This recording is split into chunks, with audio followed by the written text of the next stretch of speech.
Hey, what's going on, friends? Kyle Russ here with Hydro Mind. If you travel for surfing and you have the pains of traveling through airports with surfboards, I think this video might excite you. I know I've had a lot of problems traveling with surfboards, and so I think I may have found a solution. Although I haven't tried this board yet, I'm super excited. So I've traveled a lot internationally flying with surfboards, and you know it's a nightmare. You know, airports, they don't get paid enough there as it is, but they don't respect the equipment. Sometimes they get damaged. And I would say, when I fly international, I'd say almost 90% of the time I've traveled with surfboards, they've been damaged. And there's nothing more frustrating than paying all that money for the flights, the accommodation, all that stuff. And then you show up at the spot and your board's damaged. So there's been times when I get to some, you know, like a third world, really rural kind of place, like Nicaragua, and now I gotta hunt for someone to repair my boards. And you can bring patch kits, but it still takes time and all that stuff. So that's a hassle. And like if I'm driving, I don't mind, but it's the airports that's the big thing, right? There was another time when we flew and we rented a vehicle, and we actually rented a minivan because we could put the seats down, put 4 boards in the back. There's just 2 of us, me and my wife were camping. And we got in an accident. So we were coming down this hill on a highway, coming around a bend, and another guy was coming up, turning, and he was going too fast, and he slid and he slammed into us. And I was driving, so he was coming right for me. We were gonna hit head on, and I swerved, and he hit our door, like where I was, my door on the driver's side, knocked us off the road and rode off the vehicle that we had rented. So we were there forever. The police gave us a ride to the rest of the way to the town we were going to, but we didn't have a vehicle. And so we had to get a replacement vehicle eventually after a few days later. So we're stuck with all these boards, 4 boards, and no vehicle. And finally they gave us a tiny car. So we had to find some straps. We didn't have straps because we were keeping our boards on the inside on the van. And so we tied straps that went, there was no rack, so they went under the ceiling of the car, and we closed the doors on them.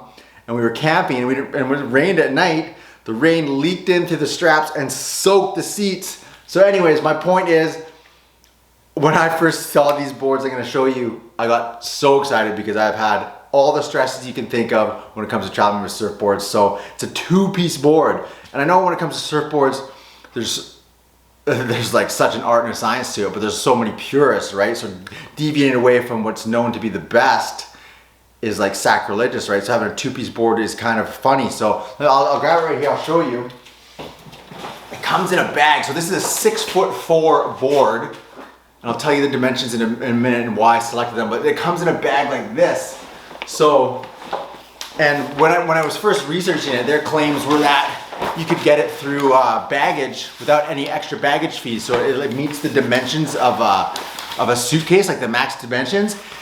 And so I actually bought this thing 2 years ago, and I brought it on 3 surf trips. And I got skunked every time. It's never even been in the water. So I've flown with this board 3 times and never used it, which is a whole different frustration. I can make a whole nother video about that. But anyways, so I can confirm that you don't get extra baggage fees. I had a video, but it was 2 years old. So I was looking for it and I couldn't find it anyways. So yeah, I can confirm it fits in that, you know, the scanner at the airport and stuff, and it didn't get damaged. And it's a really cool design. So I'll switch camera angles here and I'll show you exactly what it looks like. All right, so this is the board bag here. And on the top, it's got a little storage back here. So you keep the fins and the leash in there. And then it's got these 2 carbon fiber rods. That's what hold the board together or give it strength at the joint. And then it comes with some hardware. And then she put this hardware in, and that's what holds it together. So what do I got in there? I got wax. And oh yeah, it comes with this tool that you need. Got a scraper, patch kit, right, in case it gets damaged. And that's about it. And it came with all that stuff, except for it didn't come with this. It came with the wax, came with the leash, yeah. It comes with the bag. And so the company is called Carbo Compact. I'm pretty sure they're in New Jersey.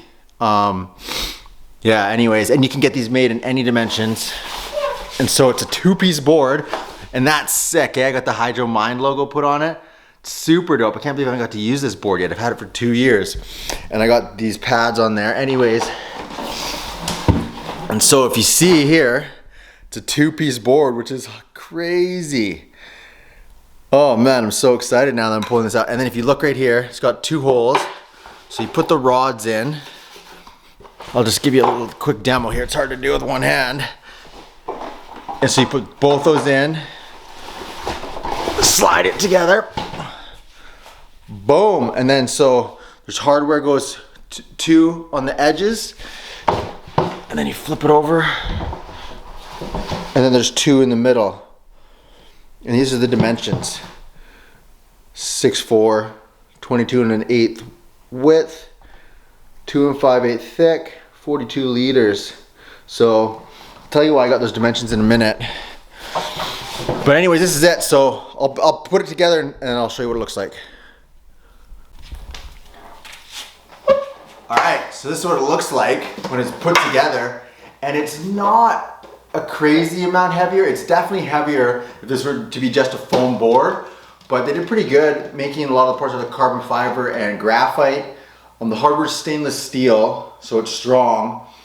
And obviously the weak point is the middle, so if you're gonna be putting torque on it, my big questions are how well that's gonna hold up over time, like, because the rods kind of come into here and here, so there'll be weak points here, I think, at like, because it shears here and it kind of levers into the foam. So I wonder how that's gonna hold up. But so for me, I would do a lot of business trips that were only for weekends or stuff, like go down to California or LA, that area kind of thing. And it was such a nightmare just to bring boards, because you got to get the rental car, bring them to the hotel. So I wouldn't do it. A little travel hack. One thing that I would do is I'd go, if I wasn't bringing my boards and I still wanted to surf, I would go to surf shops, and instead of getting rentals, I'd get a demo, pretend like I was gonna buy a board, which works actually pretty good. You can get some decent boards, but even doing that, like who wants to do that, right? You wanna have your own boards. So I bought this, and then since I bought this board, we've got 2 kids now, and I'm not making those quick trips. But anyways, so like I said, I've never surfed before, but the reason I chose these dimensions is because I wanted a board that would be good in as many situations as possible, because I'm not gonna, I like longboarding, but I'm not going to get a giant longboard to make it into 2 pieces, because I want something with a little bit of performance. So 6'4" is pretty tall. It's tall, so for me, but the big part about I wanted, it's really wide in the chest. So right here where you lay down on your chest, so it'll paddle really good. So it'll be able to get into smaller waves a lot easier, but it'll still have a bit of performance, but it'll have a little more drive and glide as you're paddling. You can still duck dive it. So yeah, it's a great size. And it's in between on a lot of the other boards that I have. I have a pretty big range of boards going from 5'10" to 9 feet, and so this is a size I didn't have. And you know, typically I wouldn't get one with that much volume and width in the middle, but like I said, I wanted something as versatile and all around as I could possibly get. One thing about these boards is they're not cheap. So a board like this, custom dimensions, I wouldn't want to pay over 700 bucks. This was double that, so I really hope it works. So right now I'm preparing for a surf trip. I dusted this thing off, that's why I want to make this video. And even though I'm not flying, I will be driving. I'm bringing this anyway, so I'm going to surf it as much as possible and report back to you. And as well, I got these pads on it too. So if these work good, I won't have to travel with wax anymore. So I've never used pads before. The guys at RS Pro sent me these just because they wanted me to use them, and maybe show them off if I liked them. So I'll tell you if I like those at all too. One thing that I've heard about these that people don't like is that they can rip on your skin, but I surf in a wetsuit, or where I'm going anyways right now, so I won't be able to know about that. But I'm super stoked. So my next video, it probably won't be for another month till I release it, but I'll tell you exactly how I like this board, how it paddles. And so for me, I'm confident on the dimensions. It's a little bit heavier, but the 2 things I wonder about, as long as it floats, I know I'll be able to surf it and it'll be fun.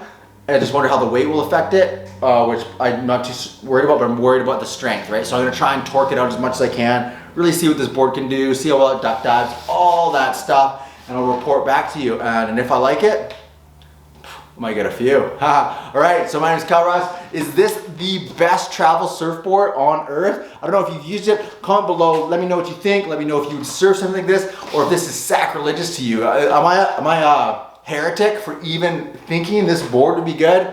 I don't think so. I'm super excited. I am cautiously optimistic that this will solve my surf travel woes. And if it works, I can see myself traveling international with these, and all of that fun stuff. And Joey, just another side note, with the time I did travel with these, with this bag that it comes with, I threw my wetsuit in there, I threw my towel in there, so I only had to have that and a carry-on backpack. So that's, I don't know, that's really handy. So hopefully it works out. And that logo's sick, I love that logo. Anyways, so this is, yeah, best travel surfboard possibly. I'll let you know how it goes. Again, my name's Kyle Russ. Thanks a lot for watching. If you like these kind of videos, remember to like and subscribe, tell a friend, tell your mama. I'll talk to you soon.